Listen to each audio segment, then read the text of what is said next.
इसी वंश में बड़े बड़े और भी चक्रवर्ती सम्राट हुए और इसी में सत्यव्रत हुए। यही सत्यव्रत त्रिशंकु के नाम से मशहूर हुए, क्योंकि इन्हीं त्रिशंकु की विश्वामित्र से कभी पटती नहीं थी और विश्वामित्र ने ही इनके ऊपर श्राप दे करके चांडाल होने के लिए 3 शंकु शरीर पर बन गए थे। फिर उन्होंने तपस्या करी, पिता के शरीर स्वर्गवास होने के पश्चात यही राजा बने। और इन्होंने विश्वामित्र जी से कि वशिष्ठ जी से इनकी नहीं बनती थी, विश्वामित्र में वशिष्ठ में नहीं बनती थी, तो जिनकी वशिष्ठ जी से नहीं बनती थी विश्वामित्र उनसे सेटिंग करते थे। विश्वामित्र जी क्षत्रिय कुल में हुए, लेकिन इन्होंने ब्रह्मर्षि पद को प्राप्त किया। दुनिया इनको ब्रह्मर्षि कहने लगी क्योंकि उन्होंने गायत्री मंत्र का दृष्टा ऋषि हैं, इन्होंने गायत्री मंत्र की रचना करी विश्वामित्र जी, तो सब इनको ब्रह्मर्षि कहने लगे। वशिष्ठ जी ब्रह्मर्षि नहीं कहते थे। तो इन्होंने इस कारण से कि वशिष्ठ जी शायद मेरी बड़ाई से, मेरे सम्मान से चिढ़ते हैं, इसलिए जलन के कारण मुझे ब्रह्मर्षि नहीं कहते, तो उन्होंने इनके 100 पुत्रों की हत्या कर दी विश्वामित्र ने। 100 पुत्र मर गए, वशिष्ठ जी ने फिर भी ब्रह्मर्षि नहीं कहा।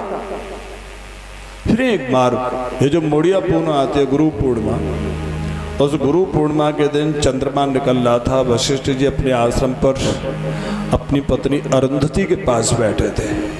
अरुंधति नीचे उनके चरणों में बैठी थी और वशिष्ठ जी बैठे थे अपने आसन पर।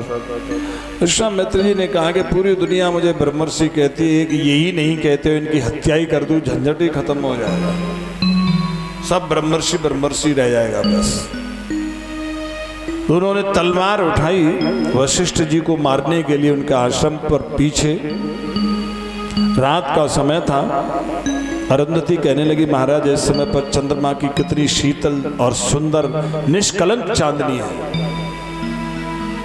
हाँ प्रिय, ठीक वैसे ही जैसे आज पूरी दुनिया में विश्वामित्र की तपस्या की धवल कीर्ति, कांति और शीतलता सबको आनंदित और प्रसन्न कर रही है।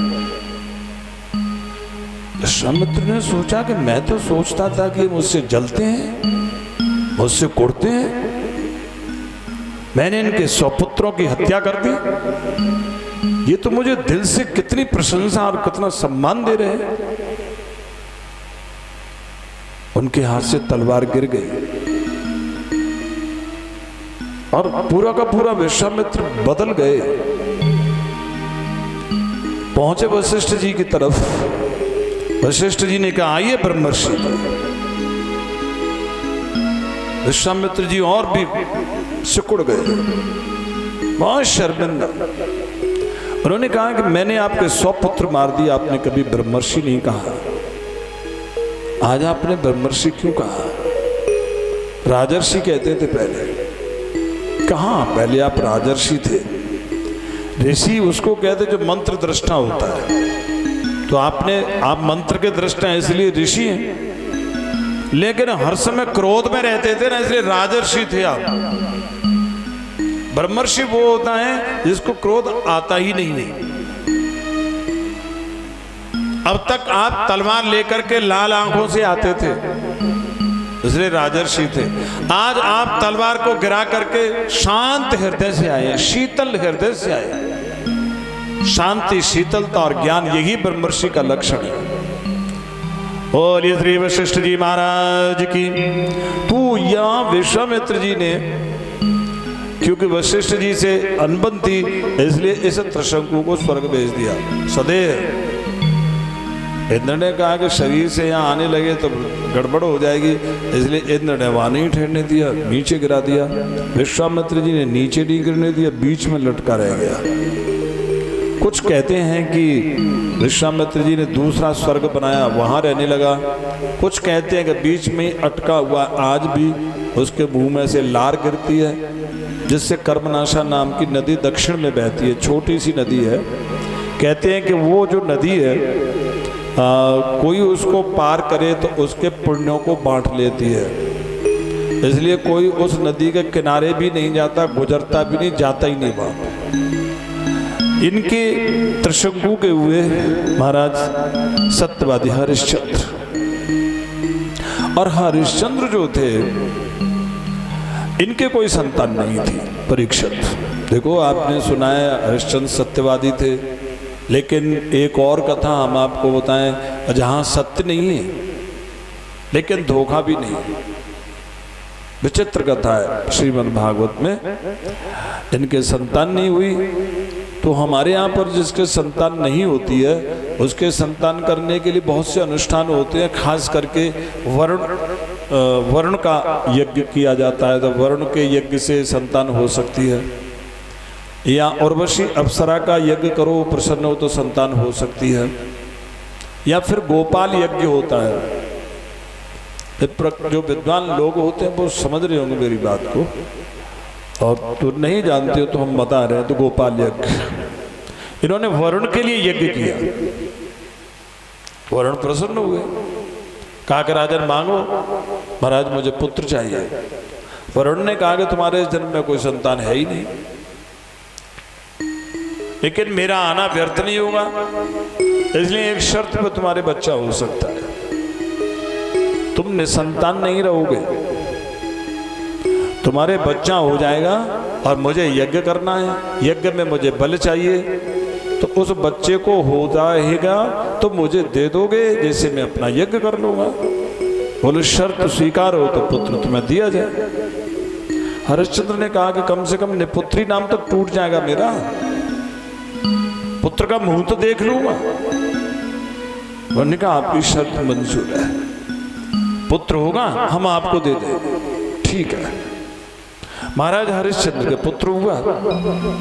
जब पुत्र हो गया, वरुण ने कहा कि भाई मैंने अपनी प्रतिज्ञा पूरी कर दी, अब आप अपनी प्रतिज्ञा पूरी करें। 10 दिन का हुआ था वो बालक। हरिश्चंद्र बोले महाराज अभी तो सूतक ही समाप्त नहीं हुए, यज्ञ के लिए सूतक तो समाप्त हो जाए। चलो कोई बात नहीं, सूतक पूरा हो जाए। तब सूतक पूरा हो गया। फिर वरुण ने कहा कि महाराज अब तो अपना वचन पूरा करो। हरिश्चंद्र कहने लगे अभी सूतक ही तो पूरा हुआ है, अभी बैठना भी नहीं आता इससे, भले कैसे बनेगा। ठीक है चलो बैठना सीख ले। बैठना सीख गया। वरुण ने कहा आप दे दो, कि अभी ये चलना भी खड़ा भी होना नहीं जानता है, चलो खड़ा हो जाए। खड़ा होने लग गया। वरुण ने कहा भैया मुझे यज्ञ करना, आप तो दे दो। महाराज अभी इसके दांत तो आने दो, बिना दांत के कैसा यज्ञ पशु। चलो दांत आ जाते। दांत आ गए। वरुण ने कहा आप तो दे दो, ये तो कच्चे दांत हैं, सच्चे दांत आने दो। वरुण ने कहा तुम टालम टूल कर रहे हो, मैं तुम्हें श्राप देता हूं, जाओ तुम्हें जलोदर का रोग होगा। वंश चलाने के लिए बोला गया झूठ नाजायज नहीं जायज होता है। अगर किसी लड़के की शादी झूठ बोल करके हो रही तो वो पाप नहीं है। अगर कोई बच्ची गरीब घर की हो और किसी अच्छे सुख में पहुंच रही है झूठ मूठ बोल करके, तो पाप नहीं है, पुण्य है, यज्ञ है। अगर किसी की जान बच रही है झूठ बोलने से, पाप नहीं है, पुण्य है। किसी की शादी में ब्याह में वंश चलाने में जान बचाने में झूठ धर्म होता है। धीरज धर्म धीरज धर्म मित्र अरुणारी।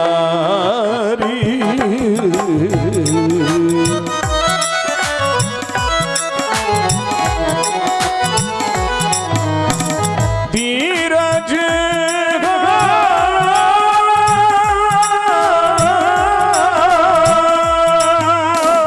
धीरज धर्म मित्र अरुणारी।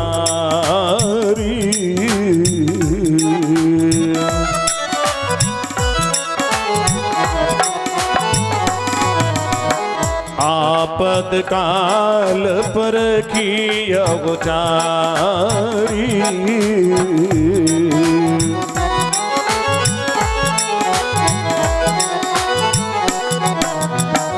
आपद काल पर की अवचारी।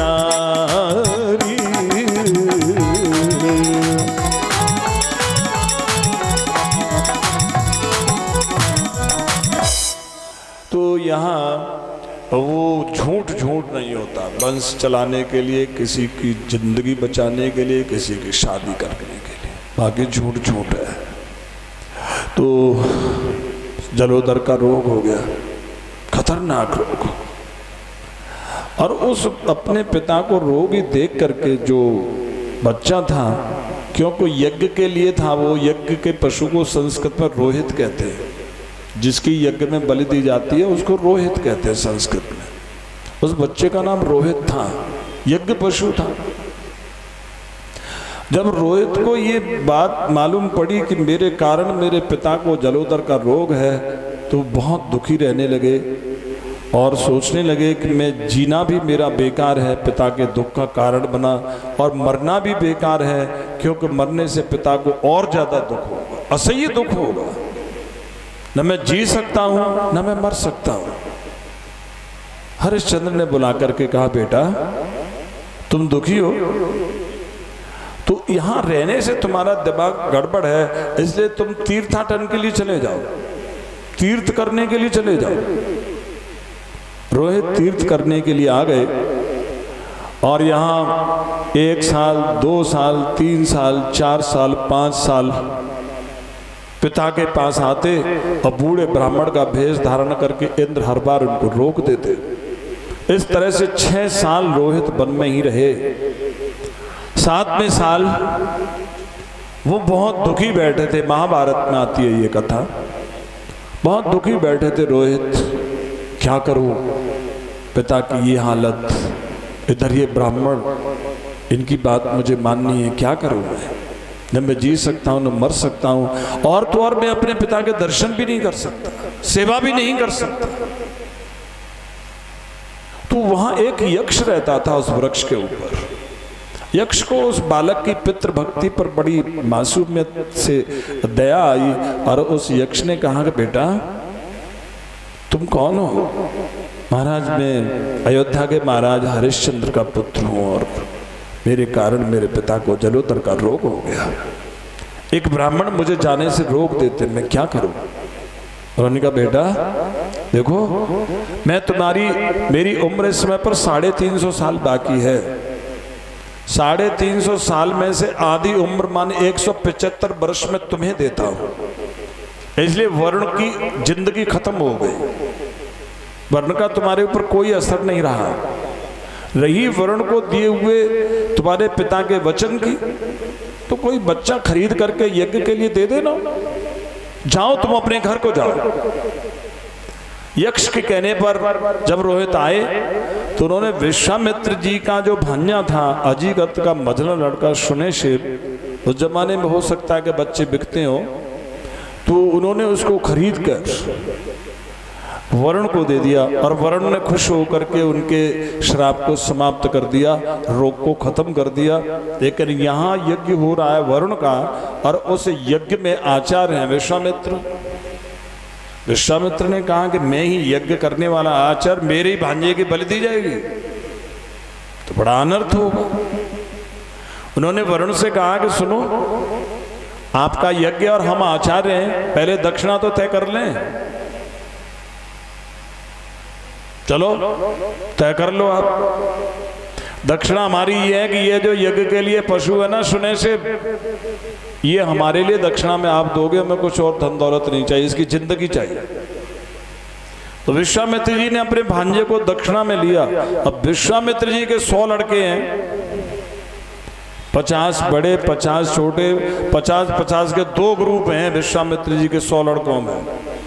विश्वामित्र जी ने कहा सुनो भाई, हम तो संन्यास ले रहे हैं और ये जो हमारा भांजा है इसको हम लाए हैं, तो हमारे बच्चे से ज़्यादा हमारा इसके लिए फर्ज बनता है, इसलिए हम इसको राजगद्दी देंगे। बोलो तुम 50 क्या कहते हो? उन्होंने कहा कि हम इसको अपना बड़ा भाई मान लें। बिल्कुल नहीं मानेंगे हम। विश्वामित्र जी ने कहा जो बाप की इज्जत और बात को नहीं देखना, उसको संपत्ति लेने का अधिकार नहीं। जाओ तुम 50 मलेच्छ हो गए, 50 मलेच्छ हो गए। अब छोटे छोटे 50 से पूछा, हाँ भाई तुम इसे अपना बड़ा भाई मानते हो? उन्होंने कहा कि अगर नहीं मानेंगे तो मलेच्छ बनेंगे खामखा। राजगद्दी तो हमें वैसे भी नहीं मिल रही है, क्योंकि चलो मान लेते हैं बड़ा भाई। अब बेचारों ने सोचा कि हमें गद्दी मिली नहीं तो छतरी तो बेकार है, हम पे जमीन नहीं, जायदाद नहीं, मकान नहीं, दुकान नहीं, और ये कट्टा तमंचा बंदूक रख करके क्या करेंगे? चोर बदमाश की तरह से जिंदगी बर्बाद नहीं। तो उन्होंने कहा चलो हम ब्राह्मण हो जाते हैं। वो 50 के 50 कौशिक गोत्री ब्राह्मण हो गए। विश्वामित्र जी ने ब्रह्मर्षि पद को प्राप्त किया। परीक्षित इस रोहित के वंश में बड़े बड़े चक्रवर्ती सम्राट हुए। इसी में एक बाहुक नाम के राजा हुए, और ये बहुत ताकतवर राजा थे। नारद पुराण में इनकी विस्तार से कथा आती है।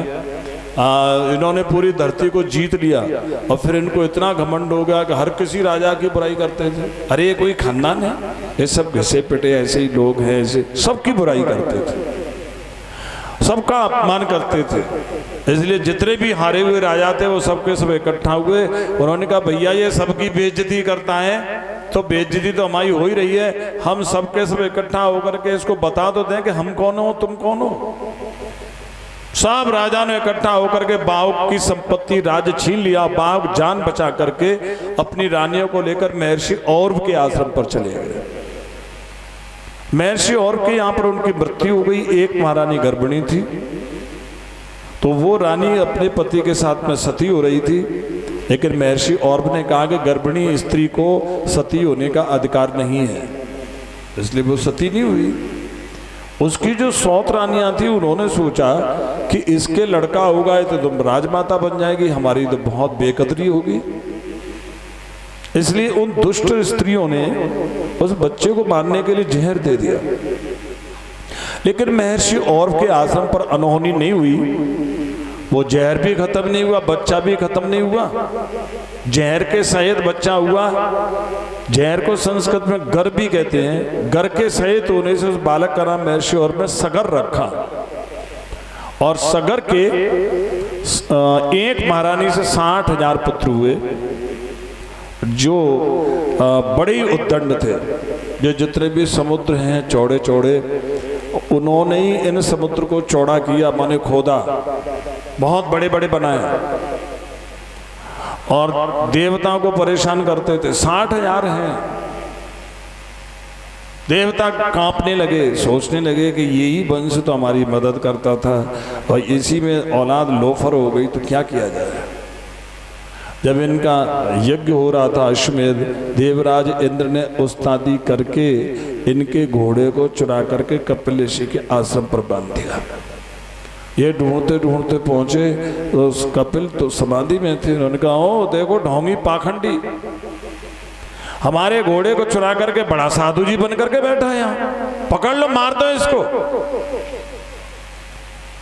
कपिल भगवान ने आंखें खोली तो जल करके 60,000 राख हो गए। बोलिए श्री कपिल भगवान की। यहाँ पर महाराज सगर ने सुना, उनकी दूसरी महारानी के एक पुत्र थे असमंजस।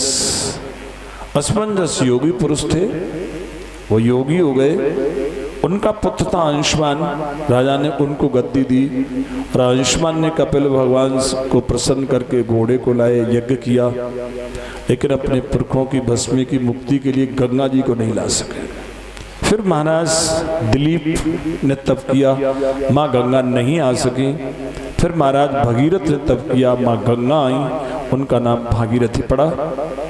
और विष्णु पुराण में एक प्रसंग आता है कि जब गंगा जी जा रही थी तो वहाँ रास्ते में एक चंद्रवंशी क्षत्रिय थे जैनु, वो यज्ञ कर रहे थे। गंगा जी की नीयत खराब हो गई उनकी सुंदरता को देखकर। तो जैनु ने कहा कि ये खुद ही गंदी है तो किसी का क्या भला करेंगे, इसलिए वो उनको आचमन करके पी गए, डकार गए। भगीरथ ने कहा ये तो कुछ नहीं हुआ। फिर उन्होंने महाराज जैनु से प्रार्थना करी, और महाराज जैनु ने गंगा जी को अपनी जानुओं से प्रकट किया, जांघों से प्रकट किया। इसलिए गंगा जी का भगीरथी के बाद दूसरा नाम हुआ जानवी। और इस तरह से गंगा माँ उनके पुरखों की भस्मी को मुक्त करते हुए सागर में विलय हो गई। बोलिए श्री वृंदावन बिहारी लाल की। परीक्षित इस वंश में बड़े बड़े चक्रवर्ती सम्राट, जिनमें खटवांग, जिन्होंने 2 घड़ी में मोक्ष प्राप्त किया, उनके दीर्घबाहु, दीर्घबाहु के रघु, रघु के अज, आज के महाराज दशरथ हुए देवताओं की प्रार्थना पर धरती धर्म की रक्षार्थ साक्षात श्री हरि ने अंशांशों के सहित चतुर्विध शक्तियों के रूप में राम लक्ष्मण भरत शत्रुघ्न के नाम से महाराज दशरथ के आंगन में अवतार ग्रहण किया। और ये श्री रामचंद्र भगवान की। महाराज दशरथ ने सुना, जाकर नाम सुनत शुभ होई,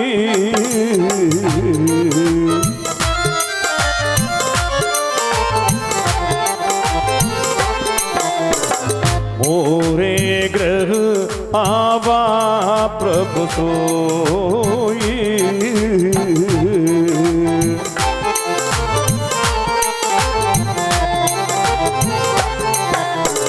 बंदो राम नाम रघुवर को,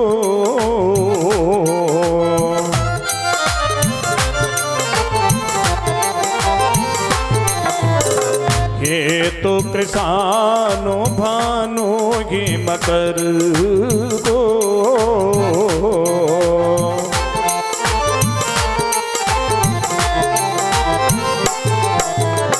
बंदो बाल रूप सोई रामू,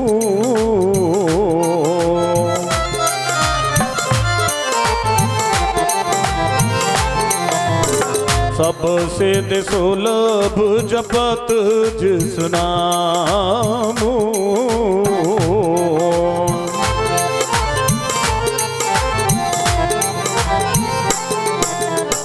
गुरु गृह पढ़न गए रघुराई,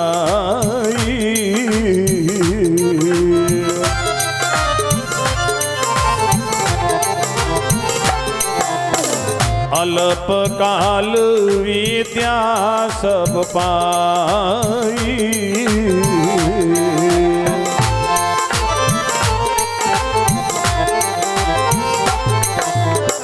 जाकी से गेज श्वास श्रुति चारी,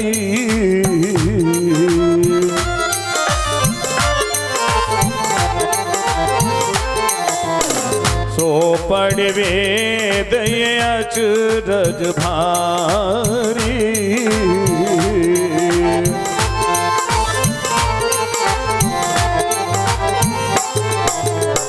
जिगी विधिनाथ होई हित मोरा,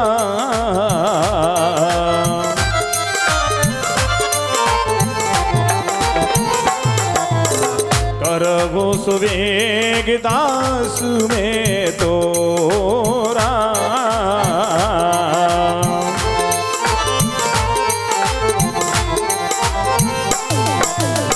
माम भिरक्षय रघुकुल नायक,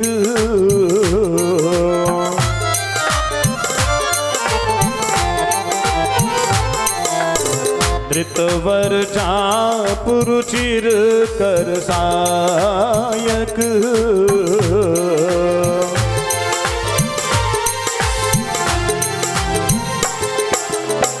मंगल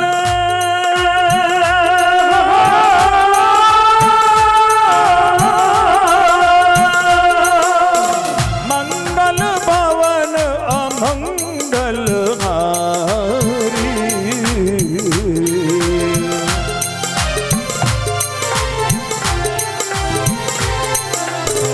मंगल भवन अमंगल हारी,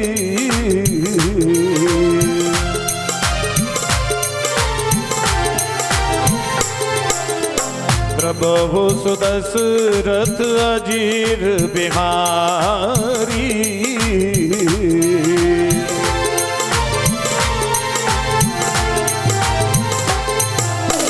प्रभु सुदशरथ अजीर बिहारी,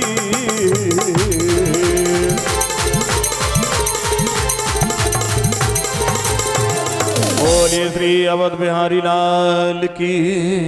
भगवान का यहाँ अवतार, बड़ी विचित्र कथा है राम कथा। दशरथ जी के यहाँ भगवान का अवतार हुआ, चारों भाइयों का जन्म पता है कब हुआ? चौथेपन पाए सुत चारे, चौथेपन में हुआ 75 साल के बाद। और चौथेपन में राजा क्या करता? चौथेपन जाइए नृप कानन, कानन मीन्स जंगल। चौथेपन में राजा जंगल में माने सन्यास ले लेता है। और चौथापन जो होता है जरा अवस्था होती है। अब बुढ़ापा तो होता है 50 साल के बाद 75 साल तक का, और 75 साल के बाद होती जरा अवस्था। जरा माने शरीर में झुर्रियाँ पड़ जाती हैं, आंखों में जालियाँ पड़ जाती हैं, शरीर कांपने लगता है, इंद्रियों की शक्ति खत्म हो जाती है, जरा अवस्था। और जरा अवस्था संन्यास, उसमें तो केवल कोई काम का ही नहीं रहता, भगवान का भजन करना चाहिए। और ये बाप बनने दशरथ, विचित्र कथा है। दशरथ का अर्थ होता है 10 रथ। शरीर को रथ कहा है। इस शरीर रूपी रथ में 10 इंद्रियां घोड़े हैं। तो इंद्रियों को घोड़े कहा गया। तो 10 इंद्रियों को जो अपने कंट्रोल में, 10 इंद्रियों का जो मालिक है वो जीव ही दशरथ है। जब 10 इंद्रियों का शरीर रूपी रथ संचालन करता है जीव, और चौथापन 3 अवस्थाएं, जीव की 4 अवस्थाएं हैं, 3 अवस्थाएं शरीर की हैं, संसार की हैं, चौथी अवस्था परमार्थिक है। जागृत स्वप्न सुषुप्ति 3 अवस्था शरीर की और संसार की। चौथी अवस्था तुरीय, शरीर और संसार से परे ज्ञान की अवस्था, स्वरूप अवस्थित है। अति दुर्लभ कैवल्य परम पद,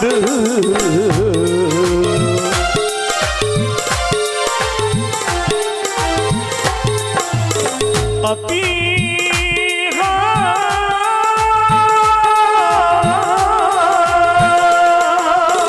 अति दुर्लभ कैवल्य परम पद,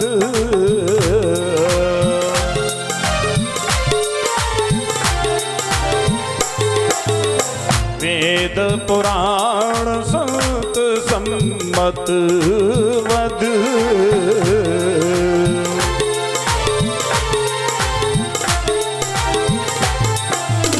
वेद पुराण संत सम्मत वद।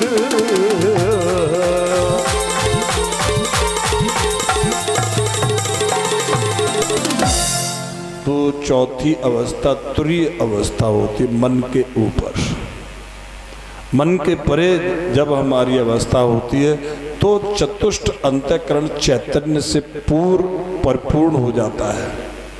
जब तक हम तीनों गुणों से ऊपर नहीं पहुंचते तब तक हमारे चतुष्ट अंतःकरण में, माने मन में, बुद्धि में, चित्त में, अहम में, ये तब तक गुणों का शासन रहता है। कभी तमोगुण से दिमाग गड़बड़ रहता है, कभी रजोगुण से दिमाग रहता है, कभी सतोगुण से रहता है। लेकिन ये तीनों गुणों से परे पहुंच जाए तो ज्ञान आता है, तो चित्त में चेतना आती है, बुद्धि में चेतना आती है, मन में चेतना आती है, और अहम में चेतना आती है। पारमार्थिक, सांसारिक नहीं। सांसारिक चेतना को चेतना नहीं, जड़ कहा है। पैसे की अगर चेतना है तो पैसे का घमंड हो गया, ज्ञान नहीं हुआ। क्योंकि आदमी पैसे के घमंड में सही गलत को भूल जाता, तो ज्ञान नहीं है, पैसे का घमंड है, मद है, नशा है पैसे का। जवानी का भी नशा है, सही गलत को भूल जाता। कुटुंब, खानदान, अपनी जाति का भी नशा, अरे मैं उस जाति का हूं, ये नशा है, होश नहीं है। जब ये नशा गायब होता है तो चेतना अवतरित होती है, मन में, बुद्धि में, चित्त में, अहम में। चित्त का जो देवता है उसको साक्षात राम कहते हैं। बुद्धि का जो देवता है उसको भरत कहते हैं। मन का जो देवता है शत्रुघ्न है। अहंकार का जो देवता है लक्ष्मण। 4 चेतना है ये। अंतःकरण, करण किसको कहते हैं? जैसे आप ट्रैक्टर लाते हैं, तो ट्रैक्टर करण है किसका? खेती का करण में साधन। तो ट्रैक्टर खेती का करण हो गया, साधन हो गया, लेकिन ट्रैक्टर अकेला कुछ नहीं करेगा, उसके साथ में आप उपकरण लाएंगे। उप माने जो उसके साथ होते हैं, उसके फॉलो करने वाले, उसका साथ देने वाले साधन को कहते उपकरण। और ये अंतःकरण, भीतर का साधन। तो आपका ट्रैक्टर है, बॉडी है, ट्रॉली है, ये सब बाह्यकरण है, लेकिन उसका जो इंजन है ना वो अंतःकरण है। बगैर इंजन के इंजेक्ट हुए आप कोई काम नहीं करेंगे। ऐसे हमारे शरीर को करण कहते हैं, साधन कहते हैं। इसको चलाने वाला जो इंजन है वो अंतःकरण है।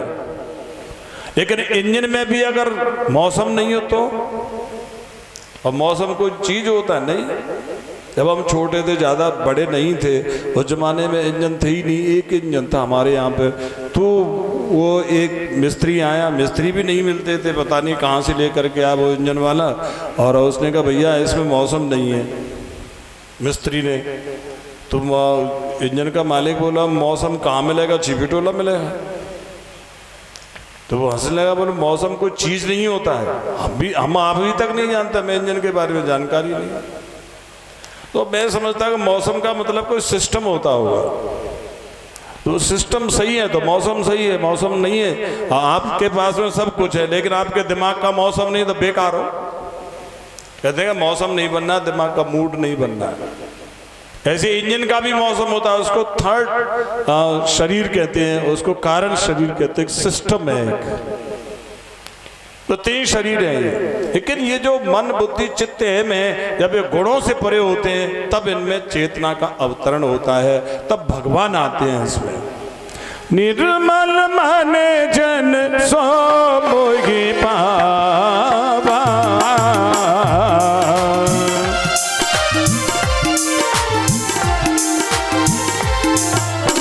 निर्मल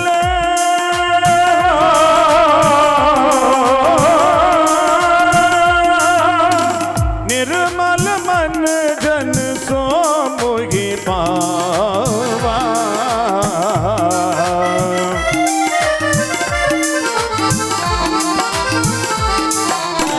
मोहि कपट छल छिद्र न भावा,